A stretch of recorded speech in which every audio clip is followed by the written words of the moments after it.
it's exactly like that scene in The Last of Us 2 when you're working with your gun and you get attacked. So, So we talked a little bit about The Last of Us 2 the last time. Full disclosure, I'm gonna rat us out a little bit. Neither of us have seen the very last episode. in full, Yeah. in my case, I should say. Um, we have all we I finally convinced him after poking and prodding him. Finally convinced him to sit down and watch it.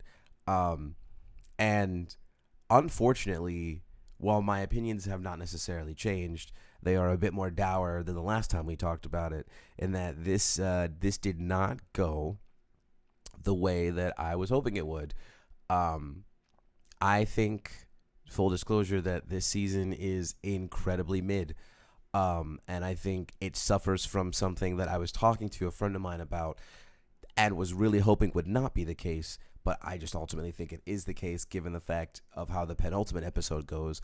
And it's that this show cannot function super well without Pedro Pascal, which sucks because I don't necessarily think that Bella Ramsey is a bad actor. I do, however, feel like Bella Ramsey is not doing the character of Ellie any justice. Yeah, she like big cheesing for like half the show. Yeah, Your dad was murdered. it truly does feel like Ellie. Spoilers. Oh yeah, heavy spoilers. For anyone who's played the game, you know that Ellie in the game is very. I wouldn't even say T800. Like she's straight up T1000. Like angry, aggressive, kill 'em all, Mad King style. She's the ballerina. Yeah, effectively. One woman army. She just does it all. And you don't get that Ellie in this show. She's still angsty to a degree. She's still angry to a degree. But instead of being smart and tactical, which I understand you kind of have to take some of that to the wayside because this is a show, not a game. And in a game, you can allow yourself to do that because there's infinite numbers of tries and, game overs unless you're playing on grounded permadeath. But like in this show, it's like, no, we have to tone down a little bit of that. But I think that's to the detriment of the character because without her being as icy, without her being as visceral as she is in the game, you end up making her, at least maybe not you, but like the show ends up making her just feel kind of dumb. Like she makes terrible decisions, and a lot of it is informed just on the concept of wanting to get revenge, but we get from point A to point C and never really explore point B. The other thing is, for as much as Dina is my favorite character in the game, and as much as I feel like Dina is carrying this show on her back right now, I also feel like Dina isn't really doing much. Like she's present, she's active, and I feel like she is the character that we, the audience, are, aside from being pregnant. Again, spoilers. But like this version of Dina feels like the lightheartedness that you would get in a Marvel movie, as opposed to being the breath of fresh air that we as fans would need in the game itself. Yeah. My ultimate frustration with the season, and I'll try to be brief, only just because I feel like we talked about it ad nauseum, even off camera. The second game is a very controversial game. There's no two ways about it. You know my feelings about it. I like and even in some ways prefer the second game to the first game. It is what it is. And it feels like the show, while they had the opportunity to do some of the things that weren't received well in the game, maybe do it a little smoother, maybe smooth over some of those rough patches. It feels like what they did instead was just sidestep all the controversy in general. I mean, other than like stuff like Joel still dies. But you had a way to kind of make some of that easier to swallow and rework things here or there. Like maybe Ellie was a little too bloodthirsty in the game. Maybe you felt like that. Maybe you felt like the audience would have to wrestle with whether Ellie is the villain, but that's kind of what makes it interesting. So instead of doing that, they were just like, well, we're just gonna keep her lovable, and we're not gonna have her do anything that the audience might not necessarily get behind her with. And it feels like you took the teeth out of what I know the story to be. And granted, listen, I didn't support Ellie in The Last of Us 2. That's too broad a statement. There came a point where I didn't support Ellie in The Last of Us 2. It's not the point that you think, because I know where you stopped rocking with her. I was a little before that, but I'm not gonna say like as soon as Joel was dead, I was like, Ellie, don't do that. Like, I'm not. Nah, I mean, I get why you had to do what you had to do.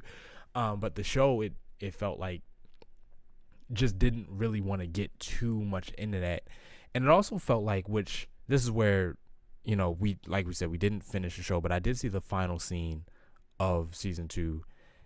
I did not know. I don't know if this was said before the season came out, but I didn't know that they were just gonna do a whole season of Ellie, and then switching to Abby was gonna be the cliffhanger we get at the end of the season.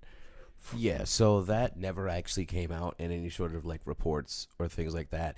That was something that I think if you had experienced the game, you could pick up on. I experienced the game. I didn't pick up on it. Sure, that's fair. I was talking about this with a friend of mine who had not played the game, and she was like, what's not necessarily what's going on, because she was able to pick up what was happening, but she was wondering, what exactly are we working towards? And I was trying to not give her too much because I didn't want to give her any sort of expectations or spoilers. But I was like, the game is split into two parts. And I kept telling her, I was like, I truly feel like what they're going to do, and it was confirmed to me not by any sort of actual information, but just by seeing that the fact that this season was only 7 episodes, I was like, when we get to this episode, specifically insert episode here, I'm pretty sure it was like episode 3 or 4, I was like, if we get to this episode and things have not happened, then that means that we're doing what I think which was going on, which I ultimately did end up calling correctly, which is, yeah, this season is all about Seattle days 1, 2, and 3 for Ellie, and then they have already confirmed that they're doing a season 3, and that's going to be Seattle days 1, 2, and 3 for Abby. I'm assuming that this means that we are also going to get, because it just has to be a longer season, so that way we can get the ending of the game. I doubt they're going to turn the ending of the game into a 4th season unless it's like a mini epilogue or whatever. But I wouldn't put it past them. I mean, they took a section of the game where a whole bunch of stuff happens and made nothing happen in the show. Like that's kind of the detriment of doing a whole season of just the Ellie portion of the game, is that the Ellie's portion of the game is supposed to be half the game, and Abby's portion of the game is supposed to be the other half of the game. When you make Ellie's portion of the season the whole season, you got to spend a whole lot of time doing nothing, or what feels like not progressing the story in any real meaningful way, because that time is supposed to be made up in the game. So you gotta condense everything that she's going through in these 3 days so that the game doesn't drag too much, even though, my God, the game does drag. But the show, it just, like the little buzz thing that you do whenever we're watching a movie where something unnecessary seems to be happening, you just lean over and it's like, hey, do we have time for this? It felt like that the whole show. Like, there didn't seem to be any sense of urgency. Like, yeah, my dad died. I guess I'll get to that. Which is crazy because they actually cut out a decent portion of Ellie's adventure. Ain't that crazy? Like, to do nothing. Yeah, there's a moment where in game Ellie is traveling. So outside, talking a bit about some of the differences here. In game, this is by herself. In the show, Ellie takes Dina along, knowing that she's pregnant, which is just a terrible idea. But my friend was like, well, given the fact that this is a TV show and it's really hard to just make one person interesting, you kind of have to have the two bounce off of one another. I was like, yeah, okay, that makes sense. I don't like it, but I'll take it.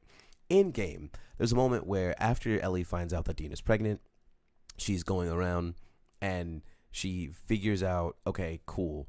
The wolves are holed up at this building. I can get to this building by myself. And she cuts through this forest. And as she cuts through this forest, she hears whistling. And we find out that it is the uh, tertiary group within the game known as the Seraphites or Scars, depending. Scars is the derogatory term, so we won't use that here. Um, I but will.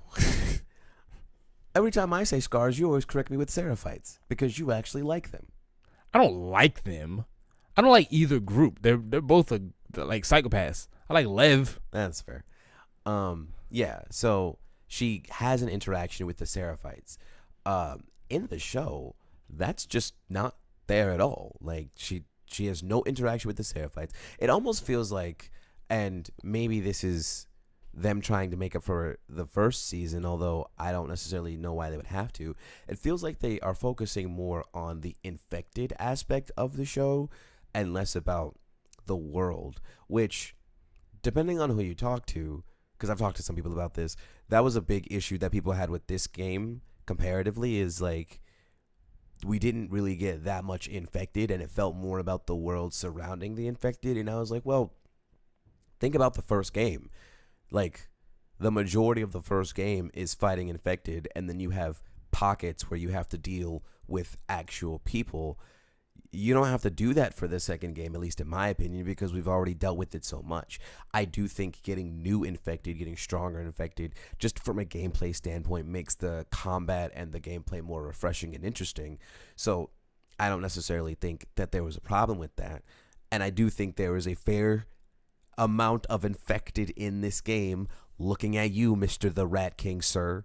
I would also make the argument that because The Last of Us is a world where the story for us, both in the show and the game, starts 20 years afterwards, that the only thing that kind of separates this from other zombie type deals is making the world the more intriguing aspect of it. Yeah. You know, like there's just only but so many ways you can represent and or kill zombie or zombie like Right. creatures.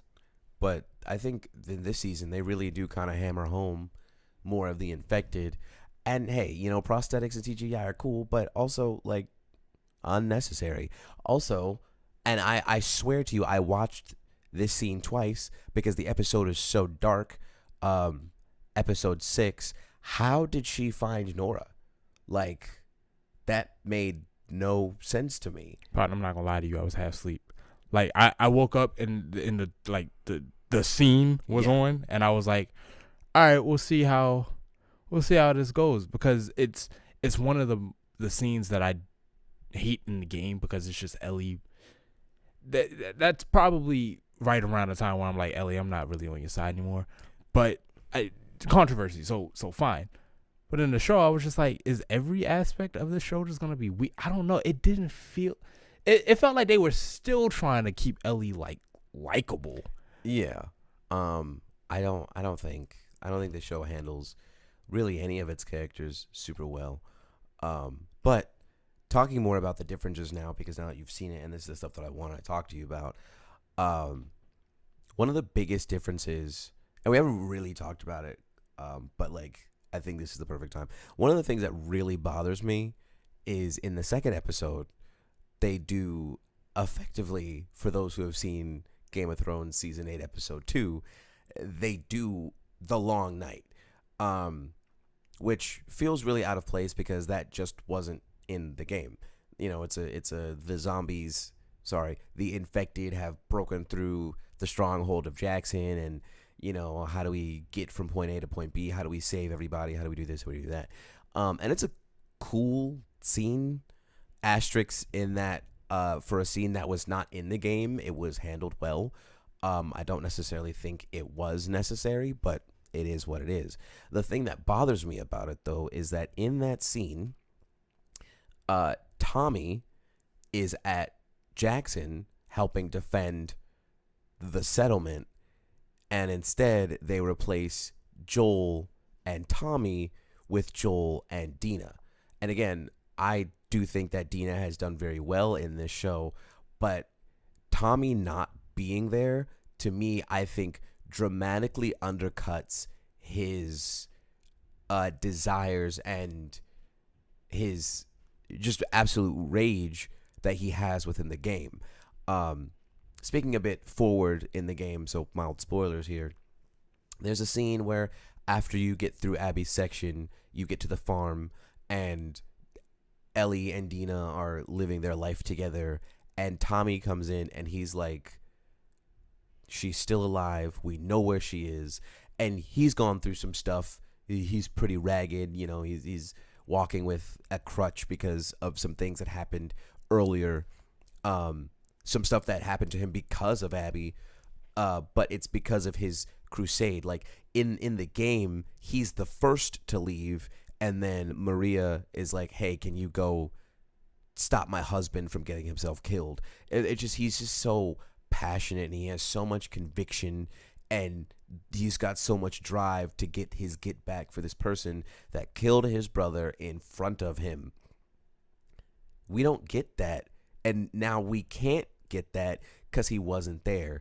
And I think that that's incredibly compelling, and the fact that we aren't going to get that, maybe I haven't seen the last episode, so maybe what happens to him still happens to him. Maybe he is still going to have that rage and conviction, but it's just not going to be the same because, to quote Hamilton, he wasn't in the room where it happened.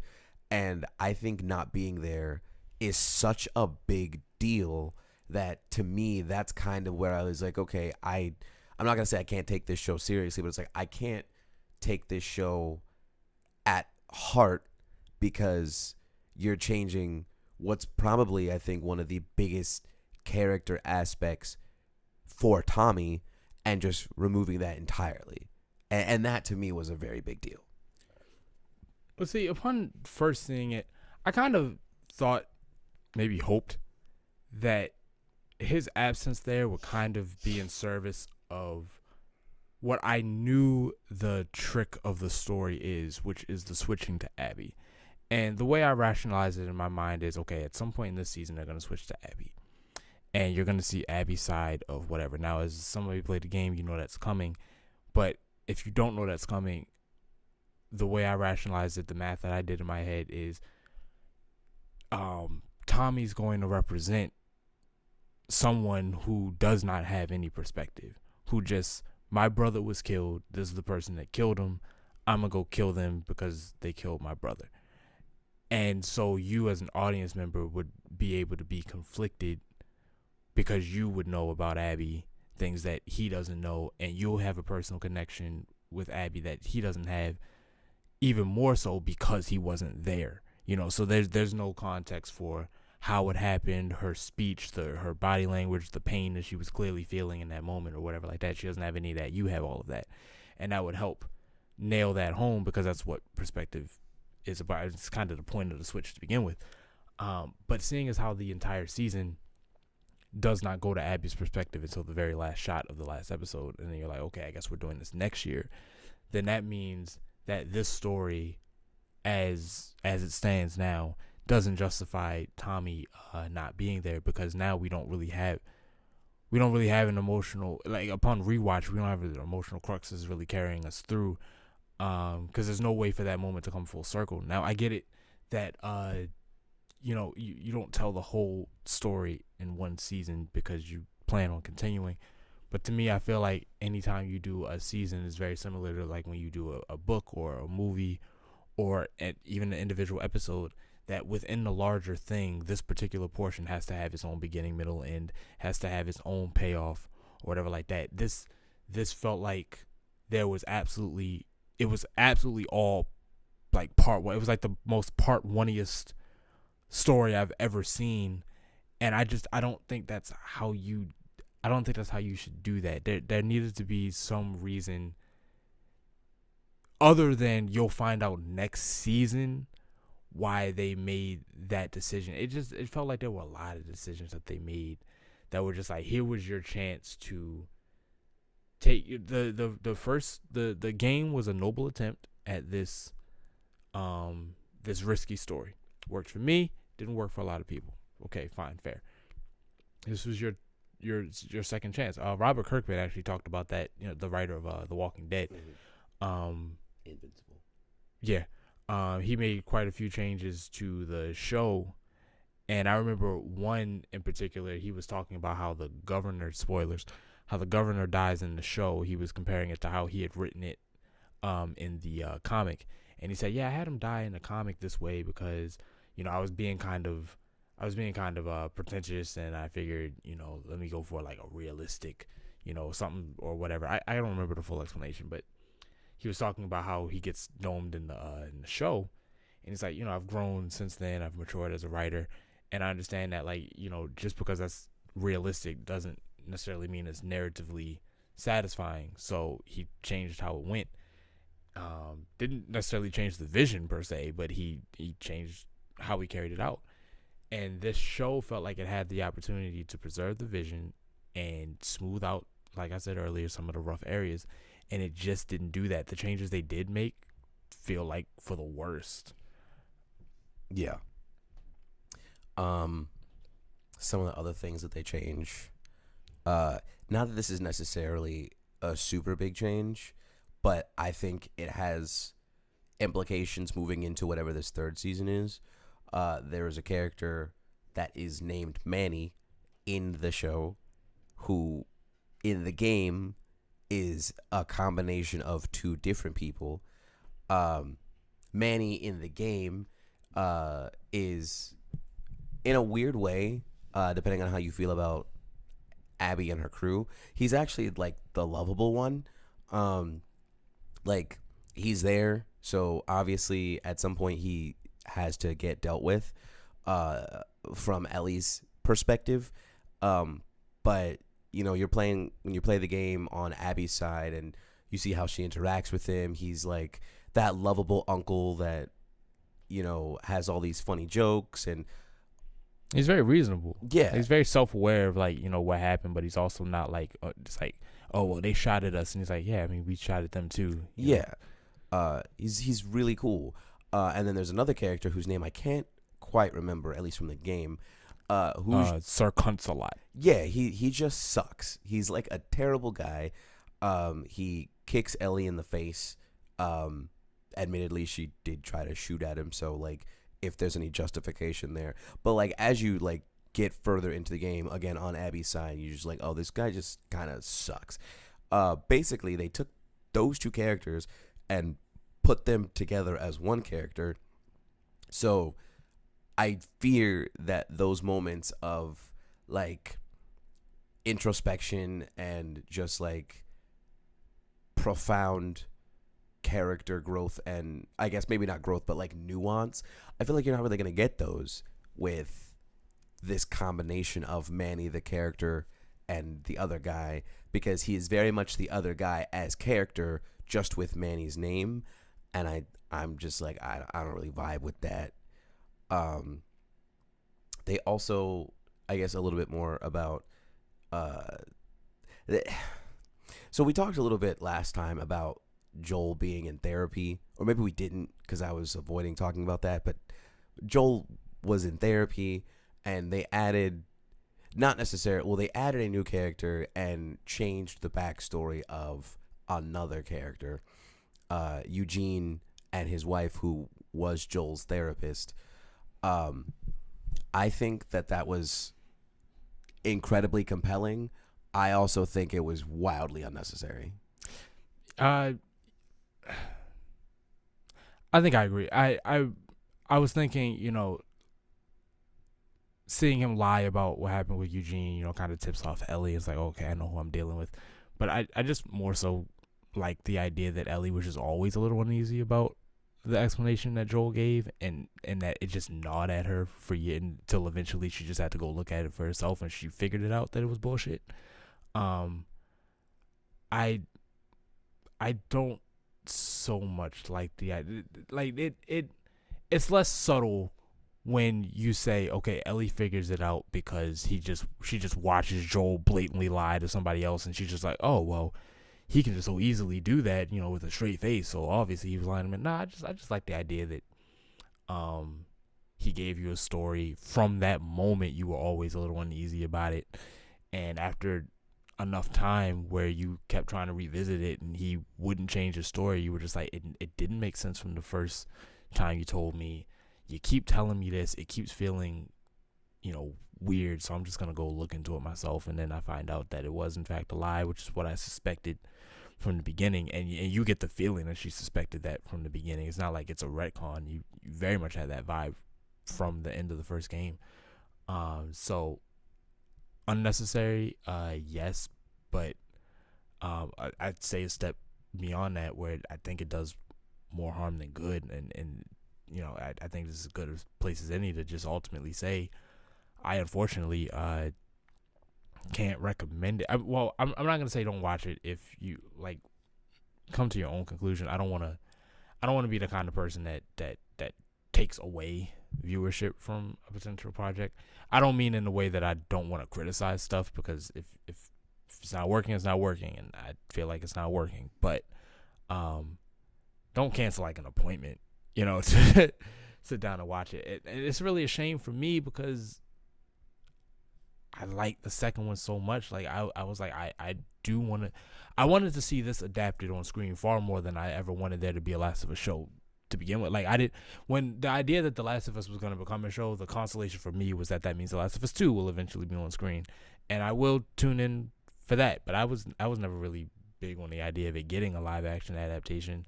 I wasn't super impressed with the first season, just because I think turning it into a show just took away the best aspects of it. I'm not gonna say it was perfect, but it was a very, very great game. And you know me, I don't play a whole lot of games or whatever, but it's one of those things that has penetrated my life in the sense that I still go back and replay it. And I mean, I hardly play games once, let alone multiple times. And The Last of Us was just that franchise that I do that with. And so when they made a show, I was like, I don't really know. And when they cast Pedro Pascal, I was like, I really don't know. And then I was watching the first season. I'm like, okay, I know I'm not on board, so at least I'll enjoy season 2 because I love that story. And they didn't really do what I like about the second game in season 2. Maybe season 3, but it's because as you know, I don't really care for Ellie's campaign in the second game. Abby carries the second game for me. But even the aspects of Ellie's story that I liked in the second game aren't there in this season. So I don't have a whole lot of confidence that the parts about Abby's story that I like are going to be adapted well in the third season. Because to me, what I'm envisioning is, if you've done all this to sanitize Ellie so you don't have to deal with the controversy, then I feel like the natural expectation is that you'll make Abby more clearly hateable, just to keep it. You've made Ellie so clearly likable. Unless you're saving all of your big swings for season 3, which is it's possible, but I'm not confident. So I mean, like, if you got it, if you have HBO and you don't got to pay for the service, then I mean, check it out if you're just curious. But Before we move on, there's one thing that I did want to ask you, just your thoughts on, because I know we don't necessarily have the same strong feelings about certain aspects of the show, but I do think that this was kind of important, and for me, this took a little bit away from it. But I wanted to get your thoughts on it. One of the big things that they did, especially in that flashback episode, was they gave us that scene that you don't get until the end of the game, where Ellie and Joel are on the porch and they're having that conversation. The whole, if I had the chance to do it all over, I'd do it all over again. Me personally, I feel like we got that scene too early. I truly believe that, and maybe this is just, it comes with all of the changes.